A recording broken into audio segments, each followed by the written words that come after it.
Before we begin reading our next book in this unit, Pride and Prejudice, I want to give you all a little background, context, and information about Jane Austen, which will help when reading this groundbreaking novel. Jane Austen is known as a pre-Victorian social realist. As we have discussed previously, realism, or a realist, is an artist who attempts to depict as truly as possible. And Austen wrote about the people that she experienced and heard about in her everyday life.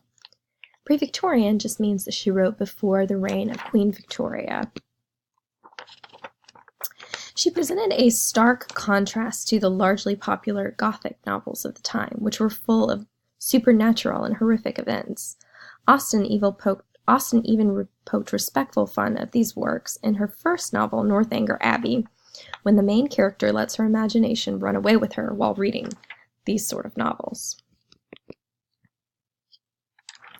Austen's noted works are Northanger Abbey, Sense and Sensibility, Pride and Prejudice, Mansfield Park, Emma, and Persuasion. We are going to be reading the third of these novels, Pride and Prejudice. Jane Austen was born the fifth of 8 children to her father and mother in Hampshire, a rural area west of London.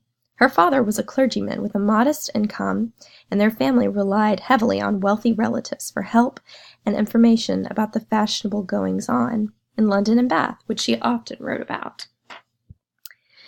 She had access to and was often encouraged to read her father's books, and this contributed to how well Austen was able to write. Some things that you can ponder and question while reading Pride and Prejudice. This isn't just a love story. Why does Austen title her work the way she does?